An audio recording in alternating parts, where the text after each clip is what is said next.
Hi mga kapatid, isang mapagpala at mabiyayang araw po sa ating lahat mga mahal kong kapatid. Ako nga po pala ang inyong Sister Jasmine, Tubong, Mindanao. Amen. Sa mga oras na ito po, hayaan niyo po akong mag-alay handog ng isang taludturan. Amen.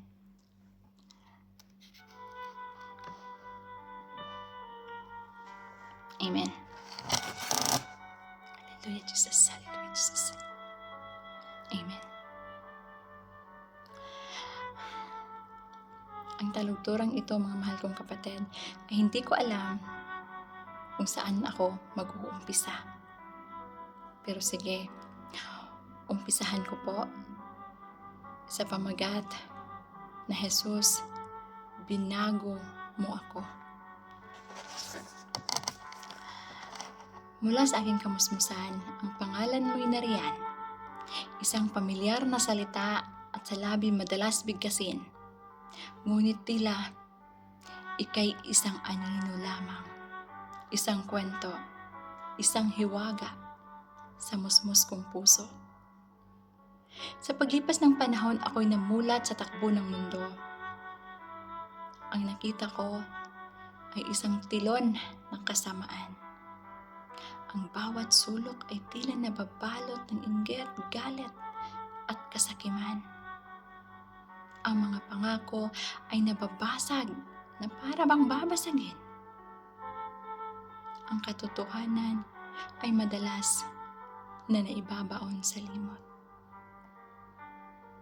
Lumaki akong nasaksihan ang pang-aapi, ang kawalan ng katarungan at ang pait na dulot ng makasariling puso ng tao. Ang mga aral ng kabutihan ay tila bulong sa hangin. Ang tukso ng kasamaan ay tila nakakabinging sigaw. Natutong gumawa ng masama. Ang landas ko'y naging baluktot. Sa madilim na nakaraan, bawat hakbang ay puno ng pangamba at lumbay. Puso'y nabalot ng lason at pait at di mahanap ang daan. Tila isang barkong nawawala sa alon at balisan. Ang mga araw ay tila walang saysay at kulay. Ang bawat ngiti ay pilit. Ang galak ay lamat. Ang bigat ng mundo ay tila sa aking balikat ay pasan.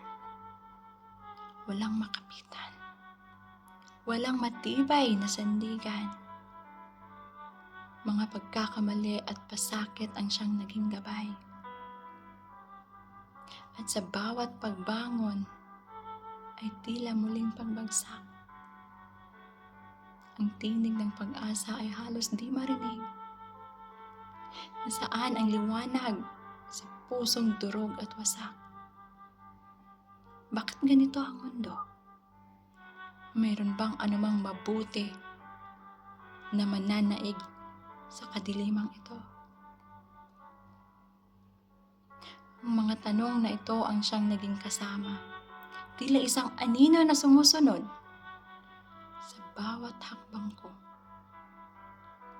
Sa gitna ng kaguluhang ito, hinanap ko ang kahulugan. Sinubukan kong kumapit. Sinubukan kong lumapit sa iba't ibang paraan. Sa mga panandaliang kasiyahan, sa mga material na bagay. Ngunit, sa bawat paghakbang, sa bawat pagtatangka, ay nagtutulak lamang sa akin sa mas malalim na bangin. Na para bang dahon na nililipad sa malupit na alon ng buhay.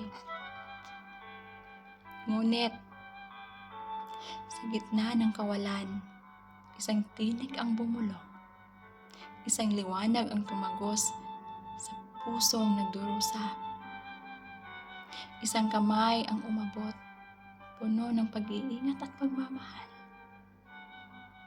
Jesus, ika'y dumating. Ilaw ang taglay. Ang buhay kong dating madilim, iyong binaybay.